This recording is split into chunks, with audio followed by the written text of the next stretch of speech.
چی ڕوودەدات ئەگەر بۆمبی ئاتۆمی بتەقێنرێتەوە؟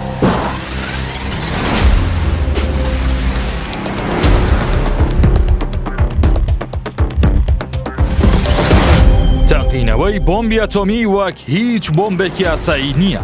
لەگەڵ تەقینەوەی گەرمای سووتێنەر، ڕووناکی ئاگرین و تیشکدانەوەی زۆر هەموو شتێک وێران دەکات.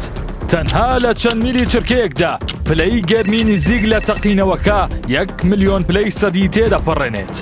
بە جۆرێک پلەی گەرما گەرمتر لە ڕووی خۆر دەبێت.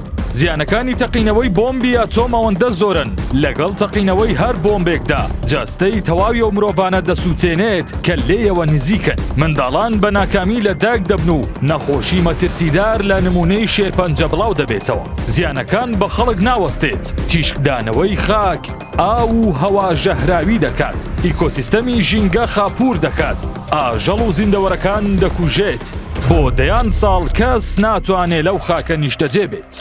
لە دوای تاقیکردنەوەی یەکەم بۆمبی ئاتۆم وڵاتانی زلهێز شەڕی بەدەستهێنانی دەکەن. ئێستا لە تەواوی جیهان 12500 بۆمبی ئاتۆم هەیە کە هەر یەک لە وڵاتانی ئەمریکا، رووسیا، چین، کۆریای باکوور، بەریتانیا، فەڕەنسا، ئیسرائیل، هیندستان و پاکستان خاوەنداریەتی دەکەن. هەردوو وڵاتی ئەمریکا و رووسیا خاوەنداریەتی ڕێژەی لە سەدا 90 بۆمبە ئاتۆمیەکان دەکەن. بە جۆرێک هەندێک لەو بۆمبە ئاتۆمیە نوێیانە 3000 هێندەیە و بۆمبە ئاتۆمیە بەهێزن کە لە هیرۆشیما بەکارهێنرا. بە پێی گوتەی زاناکان تەقینەوەی تەنها 100 بۆمبی ئاتۆمی دەتوانێت زەوی تێک بشکێنێت.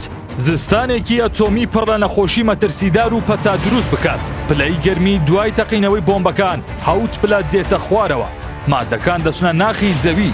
سیستەمی ژینگە و کشت و کاڵ دادەڕوخێت. برسێتی بڵاو دەبێتەوە و جیناتی مرۆڤ گۆڕانکاری بەسەردادێت و تا پلەی نەمان دەڕوات. ئێستا هەموو جیهان لە دووبارە بوونەوەی نمونەی هیرۆشیما و ناگازاکی دەترسێت. کاتێک لە ئابی ساڵی 1945 ئەمریکا بە 2 بۆمبی ئاتۆمی 2 شاری ژاپۆنی هەژاند و لە چەند چرکەیەک شارەکان وێران کران.